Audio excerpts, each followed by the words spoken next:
Historic TV Hindi में आपका स्वागत है। दोस्तों, आज के वीडियो में हम आपको बताएंगे राजस्थान के उप मुख्यमंत्री सचिन पायलट की पूरी कहानी। तो चलिए दोस्तों जानते हैं। 2018 कांग्रेस 5 साल बाद राजस्थान में फिर सत्ता में लौटी और जोरदार तरीके से लौटी। 2013 के उपचुनाव में 21 सीटों पर जीतने वाली पार्टी ने इस बार 99 सीटें खुद की जीती। कुछ सीटें सहयोगियों ने जीती और पार्टी ने आसानी से सरकार बनाने लायक बहुमत जुटा लिया। अशोक गहलोत मुख्यमंत्री बने, सचिन पायलट उप मुख्यमंत्री।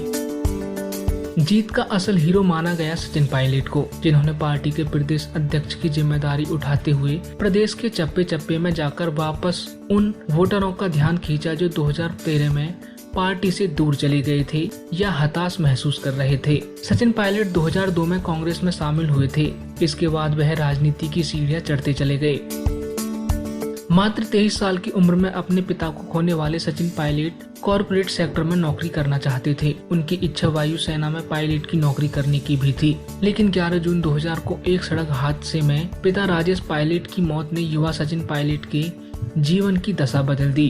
पायलट के लिए राजनीति का क्षेत्र कोई अजनबी जगह नहीं है। भारतीय राजनीति में उनके पिता राजेश पायलट का बड़ा नाम है।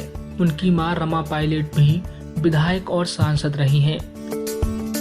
साल 1977 में यूपी के सहारनपुर में जन्मे पायलट ने उच्च शिक्षा प्राप्त की है। उनकी प्रारंभिक शिक्षा नई दिल्ली में एयरफोर्स बाल भारती स्कूल में हुई है और उन्होंने दिल्ली में सेंट स्टीफंस कॉलेज में शिक्षा प्राप्त की है। इसके बाद पायलट ने अमेरिका के एक विश्वविद्यालय से प्रबंधन में स्नातकोत्तर की पढ़ाई की है। कांग्रेस पार्टी में शामिल होने से पहले सचिन पायलट बीबीसी के दिल्ली स्थित कार्यालय में बतौर इंटर्न और अमेरिकी कंपनी जनरल मोटर्स में काम कर चुके हैं, लेकिन बचपन से वो भारतीय वायुसेना के विमानों को उड़ाने का ख्वाब देखते आए थे। एक इंटरव्यू में उन्होंने कहा था, जब मुझे पता चला कि मेरी आंखों की रोशनी कमजोर है तो मेरा दिल टूट गया, क्योंकि मैं बड़े होकर अपने पिता की तरह एयरफोर्स पायलट बनना चाहता था। स्कूल में बच्चे मुझे मेरे पायलट सरनेम को लेकर चिढ़ाया करते थे, तो मैंने अपनी माँ को बताए बिना हवाई जहाज उड़ाने का लाइसेंस ले लिया। लेकिन जब पायलट ने अपने पिता की राजनीति विरासत संभालना शुरू किया तो अपने पिता के अंदाज में ही खुद गाड़ी चलाकर गांव-गांव घूमना शुरू किया था। कांग्रेस में शामिल होने के बाद उन्हें डायनेस्टिक लीडर होने यानी वंशवाद के कारण राजनीतिक लाभ मिलने जैसी आलोचनाओं का सामना करना पड़ा था। अपने राजनीतिक सफर की शुरुआत में ही सचिन ने एक टीवी चैनल को दिए इंटरव्यू में इस बारे में बात की थी। सचिन पायलट ने कहा था, राजनीति कोई सोने का कटोरा नहीं है जिसे कोई आगे बढ़ा देगा। इस क्षेत्र में आपको अपनी जगह खुद बनानी होती है।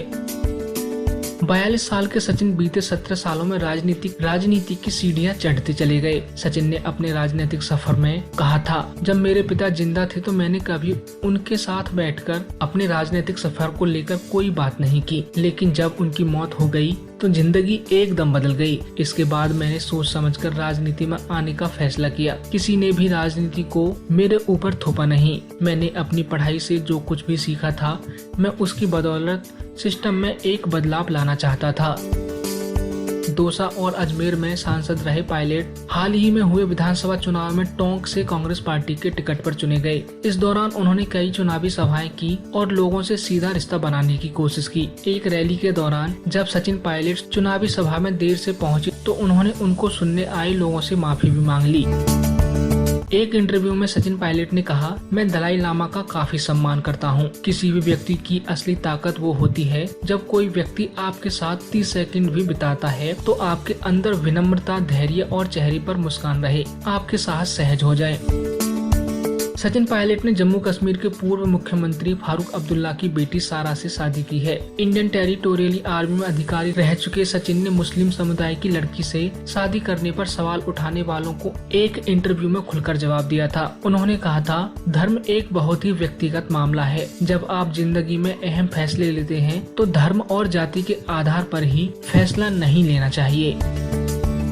राजस्थान में मुख्यमंत्री का दावेदार माना जा रहा था, लेकिन कांग्रेस नेतृत्व ने अशोक गहलोत को मुख्यमंत्री पद की कमान सौंप दी। इसके बाद औपचारिक प्रेस वार्ता में सचिन पायलट ने कौन बनेगा करोड़पति कार्यक्रम के आधार पर मजाक में कहा, इस कमरे में सभी लोग बैठे हैं, किसे पता था आखिर में 2 लोग करोड़पति बन जाएंगे। गंभीर मुद्दों पर स्पष्टता के साथ बात करने वाले सचिन पायलट को इस दौरान खुलकर ठहाके लगाते हुए भी देखा जा सकता है। राजनीति में ऐसे कम ही लोग हैं जो खुलकर ठहाके लगाते हैं। उन्हें अपनी बात को प्रभावशाली ढंग से प्रस्तुत करने की महारत हासिल है।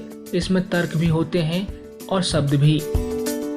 तो दोस्तों, आज की वीडियो में बस इतना ही। ऐसी ही और वीडियो देखने के लिए लाइक, सब्सक्राइब और शेयर करना ना भूलें हिस्टोरिक टीवी हिंदी।